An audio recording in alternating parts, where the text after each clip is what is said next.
കാണിക്കുന്നത് ഒന്ന് പറയാ. ശരി സാർ. എടോ ശവമേ, ഈ ശവല്ല തന്റെ മോൻ, ആ ശവമാണ് തന്റെ മോൻ. അച്ഛന്റെ പ്രായമുള്ള ഈ ശവത്തെ കയറണോ താൻ മോനെന്ന് വിളിച്ച് കയറണത്? കൊള്ളയിലും നല്ല ശവത്തിനൊക്കെ സെലക്ട് സെലക്ട് ചെയ്ത് നീ ആരടാ? അവര് പറഞ്ഞത് കേട്ടപ്പോരെ. സാറേ ഇവന് ഉച്ചക്കുള്ള ചോറ് കൊടുക്കണ്ട. സിനിമന്റെ ചോറ് ആദ്യം കേൾക്കണോ? താൻ വെള്ളടിച്ച് തട്ടിപ്പോയി ശവാണ്. ഡോ ഷാജി, അയാളുടെ വായിൽ കുറച്ച് കൂടുതൽ പതടിച്ചു കൊടുത്തേ. എന്താടോ പതതെരുന്തോ? പഴയ പോർഷൻ, പഴയ പോർഷൻ, പഴയ പോർഷൻ.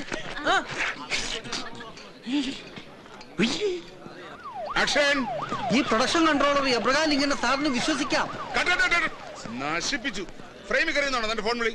4-5 ഫോൺ കൊണ്ട് നടന്നിട്ടെന്താ? ഒരു ഗുണമായിട്ടില്ല താനും. നിന്റെ കൺട്രോളിംഗ് ഒക്കെ ക്യാമറയുടെ പുറകിൽ മതി. മറിയിക്ക്. സോറി സാർ, ഒരേ സമയം 4 പടങ്ങൾ ഒരുമിച്ചാണ് സാർ ഞാൻ കൺട്രോൾ ചെയ്യുന്നത്.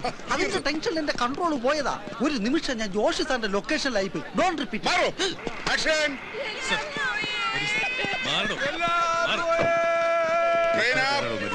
വരൂ. ലീഡർ മാറി വേറെ പാർട്ടി ഉണ്ടാക്കാൻ മോനെ. ഹലോ, അതെ ആനന്ദക്കുട്ടനാ. നാളെ സെക്രട്ടറിന്റെ പഠിക്കല് 50 പേരെ നിരാഹാരം കിടക്കാൻ വേണമെന്നാ. അത് സാറേ, ഞാനിപ്പോ മരിച്ചു കിടക്ക. ഞെട്ടല്ലേ ഷോട്ടില്ല. ഞാൻ ഈ മരണത്തിൽ നിന്ന് ജനിച്ചതിന് ശേഷം വിളിക്കാം. രാജകുന്നുകുളം. അപ്പൊ തല്ലിപ്പൊളി ഫുഡായിരിക്കോ?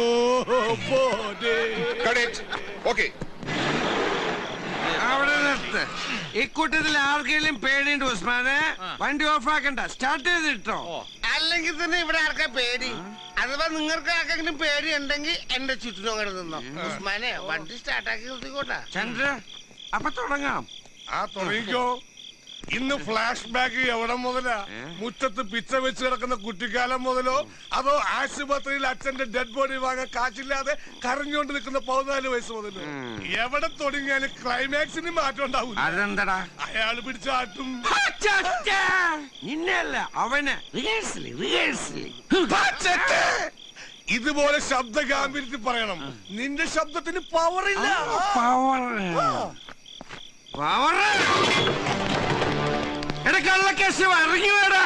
തുടക്കം കാലക്ക് മോനെ. ഓ, ഇവിടെ ഇരിപ്പണ്ട. കുടിക്കല നല്ലോണം കുടിക്ക്. നാട്ടുകാരെ കൂട്ടുകാരൊക്കെ വിളിച്ച് ഒരുമിച്ചാണ് കുടിക്ക്. എന്റെ അച്ഛൻ കളപ്പുരക്കൽ രാഘവമേനോന് പറ്റിച്ച് അടിച്ചു മാറ്റിയ കുറെ കാശും കല്ലോ നിന്റെ ബാങ്കില്. എടച്ച, എന്റെ അച്ഛൻ നട്ടുവളർത്തി ഈ ഒട്ട് മാവ്. ആ മാവും വെട്ടിച്ചോളാ നീ. എടാ, ഈ ഒട്ട് മാവിന്റെ ചോട്ട് തരരുത് വേണമായിരുന്നോടാ നിന്റെ ഒടുക്കത്തെ മോന്തല്. എണിക്കടാ, എണിക്കടാ. എന്താ കേശോട്ടത്? ഏതാ ഈ നാറികള്? നീ ഇപ്പൊ പറഞ്ഞ നാറികള് നിന്റെ അച്ഛന്മാർ. പേഴ്സണാലിറ്റി തൊട്ട് കളിക്കരുത്. എടോ, ഇലനക്കി നായയുടെ ചിറുനക്കി മോലാളിമാരെ, നിങ്ങളൂടെ അറിയണം ഞാൻ ഈ പറയണത്. ഇവനാദ്യം കുടിപ്പിച്ചേർത്തും പിന്നെ കുളിപ്പിച്ചെടുത്തും. അതാണ് ഇവന്റെ സ്റ്റൈല്. അങ്ങനെ പണ്ടെന്റെ അച്ഛനെ കുടിപ്പിച്ചെടുത്ത് പിന്നെ കുളിപ്പിച്ചെടുത്തി. കുടുംബം വെളുപ്പിച്ചിട്ട് ഒടുക്കം അച്ഛന്റെ ലിവറും പോയി തന്തപ്പടി വഴിയായിപ്പോ തന്തപ്പടിയുടെ കൂടെ സിംഗിടേറ്റ് നടന്ന ഇവന്റെ പേരിലേ ഈ തറവാട്. ഞാൻ പിച്ചു വെച്ച് നടന്ന എന്റെ തറവാട് അല്ലടാ. ചീറ്റിംഗ്. ആ ചീറ്റിങ്ങിന് പകരം നിന്നെ ഇവിടുത്തെ ചീറ്റിച്ചു വിടാനടാ ഞാൻ ഇവിടെ വന്നിരിക്കുന്നത്. നിർത്തടാ. ഇപ്പൊ പലതവണയാ നിന്റെ അഭ്യാസം. അങ്ങനെ നിന്റെ തന്തപ്പടിയെ പറ്റിച്ച് ഞാൻ ഈ തറവാടും സ്വത്തും ഒക്കെ അടിച്ചു മാറ്റിട്ടുണ്ടെങ്കിലേ നീ കൊണ്ട് കേസ് കൊടുക്ക്. കണ്ട, സമ്മതിച്ച് അടിച്ചു മാറ്റി സമ്മതിച്ചവൻ. തോന്നിയാസം പറഞ്ഞോളാ പോലെ എന്റെ പോടാ. അങ്ങനെയാണെങ്കിൽ ഞാൻ ഇപ്പൊ പോവും. പക്ഷേ ഞാൻ ഇനിയും വരും. നിന്റെ കഷ്ടപ്പൊക കാണുന്നവരെ ഞാൻ ഇനിയും വരും. നിന്റെ ചതിയിൽ പെട്ട് കണ്ണീര് കയ്യുമായിട്ട് ഇവിടെ കളിച്ചു തെരിഞ്ഞ് നടക്കണ എന്റെ അച്ഛന്റെ ആത്മാവിന് ശാന്തി കിട്ടാൻ ഞാൻ ഇനിയും വരും. എന്റെ അച്ഛന്റെ ആത്മാവാണ് സത്യം. Good night. ചേച്ചി, ചോറ് കുത്തി നിറച്ച് വെച്ചിട്ടില്ല. ആ പേരും പറഞ്ഞ് തിന്നാതെ പോരണ്ട. ഇത് ചേച്ചി എന്നും പറയുന്നതാ. തുറന്നു നോക്കുമ്പോ ലോഡ് ഉണ്ടാവും ചെയ്യും. കണ്ടേ? എന്നാ പിന്നെ മൂക്കിന്റെ മേലെ തൊട്ടൂടായിരുന്നോ? നിന്റെ മുഖം തെളിയാത്ത എന്താന്ന് എനിക്കറിയാം. എന്തിനാ സെക്കൻഡ് ഹാൻഡ് ആക്കുന്നത്?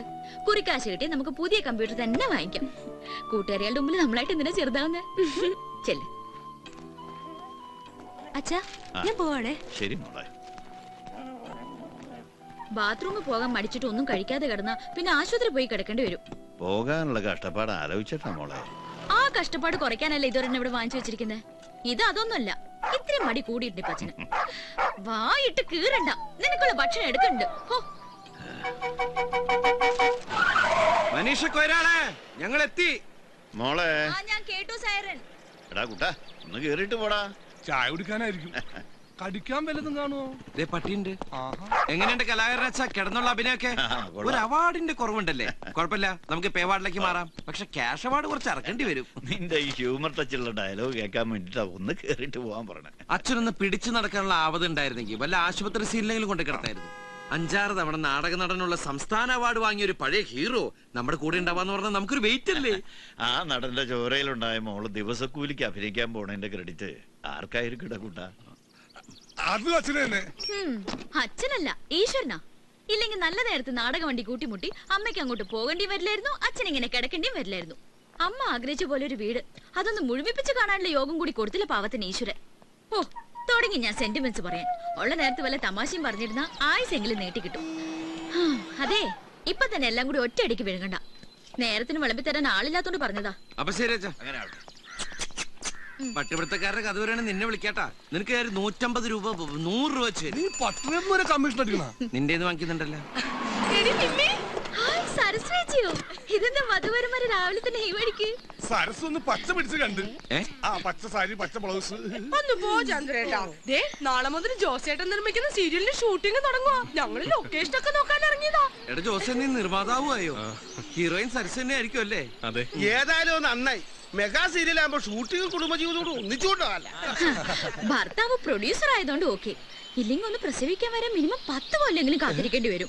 അതല്ലേ ഞാൻ സീരിയൽ അഭിനയിക്കാത്തത്. ഓ, പെണ്ണിന്റെ പറച്ചില് കേട്ടാ കെട്ട് കഴിഞ്ഞിട്ട് അതിനു വേണ്ടി മുട്ടി നിക്കുവാന്ന് തോന്നും. കുറച്ചു കാലം കൂലിക്ക് കരയാൻ ഇതേ വണ്ടിയിൽ വന്ന ആളാണ് സരസു. എന്തായാലും നമ്മുടെ ടീമിന് ഒരു പേര് തന്നെയാ സരസു ഹീറോയിനായത്. അധികം വൈകാതെ ഞാനും അവർക്ക് ഒരു ഹീറോയിനെ കൊയ്റോളെ സീരിയലിലേക്കല്ല സിനിമയിലേക്ക്. നീ ആദ്യം ഇവളെ നിന്റെ ഹീറോയിൻ ആക്കാൻ നോക്ക്. കൊല്ലം കുറെ ആയാലും രണ്ടും കൂടി ചക്കീം ചങ്കരനുമായിട്ട് നടക്കാൻ തുടങ്ങിയിട്ട്. ഇതാണ് ഈ സീരിയലിന്റെ ഒരു കുഴപ്പം. 1-2 പറഞ്ഞ കല്യാണമായി കരച്ചിലായി. ഇനി ഞാൻ ഇവിടെ നിന്ന് ഡയലോഗ് പറഞ്ഞ് കരഞ്ഞു. അതുകൊണ്ട് ഞങ്ങൾ ഞങ്ങളുടെ കൂട്ടക്കരച്ചിലിന് പോട്ടെ. എല്ലാരും ഇങ്ങോട്ട് പൊന്നല്ലേ. ഒയ്യോ, ഞാൻ മറന്നുപോയി. ഞാൻ പണ്ടത്തോർമയിൽ കയറാൻ പോയതാ. അപ്പൊ ഞാൻ പോട്ടെ. പോട്ടെ നിമ്മി. എല്ലാവർക്കും സരസിനെ പോലെ പച്ച പിടിക്കണ്ടേ? വണ്ടി ഇവിടെന്താ വേറെ ഷൂട്ടിങ്ങോ? ഇത് ചിലപ്പോ ജോഷി സാറിന്റെ പടമൊക്കെ ഉള്ളൂ.